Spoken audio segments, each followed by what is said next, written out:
Marcel, and I'm an interior designer for Interdeco.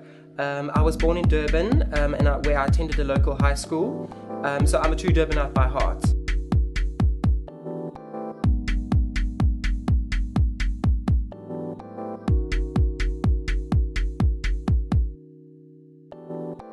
I've always been very lucky to have a talented and creative family with a wonderful group of friends, also very creative. And Durban being such a vibrant and bohemian place to live has really inspired me and my creative output. I wanted to be a teacher, but I think I got more excited about having a pretty classroom than actually teaching anyone anything. So from a young age I was always fascinated by building blocks and putting things together and then visualizing the final outcome. So I always knew that I wanted to be involved with houses. People assume that being a decorator is as easy as putting pretty fabrics together and choosing colors to paint a wall. But the truth is that there's actually a fine line between being a professional interior designer and just having a good eye for design. Every thought process starts on a piece of paper where it then grows into a fantastic concept. And the trick is to actually tell someone that you don't know that it is good.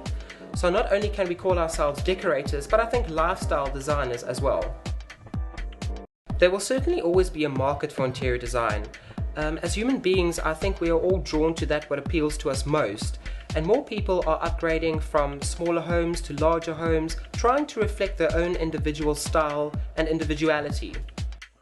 Detail, I think, from everything from the trimming on a lampshade to the piping on a scatter cushion, small details like that should not be obvious but should be right.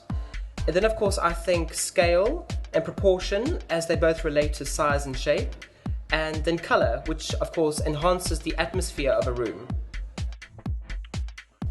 You can go far in this industry if you have a good clientele, often consisting of people that come back after a number of years, and then you're more than likely to survive forever.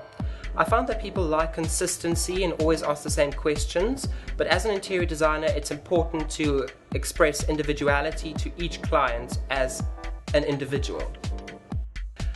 I don't think finding inspiration is all that hard. When I see a beautiful new range of fabrics or I see a beautiful furniture item, I already in my mind start putting a scheme together, not even thinking if the client might like it, but just because I like it.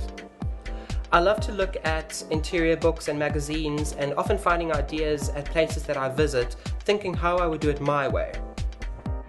Each project starts with the briefing of a client, basically where we get to know one another. And then we go back to the office and we put aside a few things that we would like to use as a concept, and then we present, and on approval the manufacturing starts.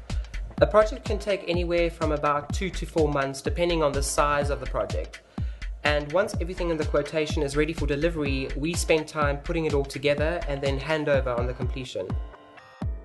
I'm very fortunate to have been involved with projects not only locally but also overseas. And some of the highlights being working with clients in America, England, Israel, and recently finalizing a job in the Seychelles. The right college is very important because it gives you the good grounding that you need to start off with, because without the good grounding later on, I think you'll tumble and fall.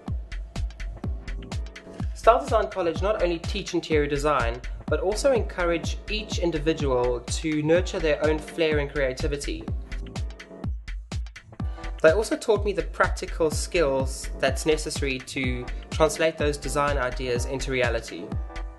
Students trying to kickstart their careers should really try and get jobs, even as volunteers, because experience does enhance you as a person and will look good on your CV. To be an interior designer is to be full of creativity and artistic vision. However, you must be able to clearly relate your ideas to others. So always remember that you're only as good as your last job, and no matter how small, make it count.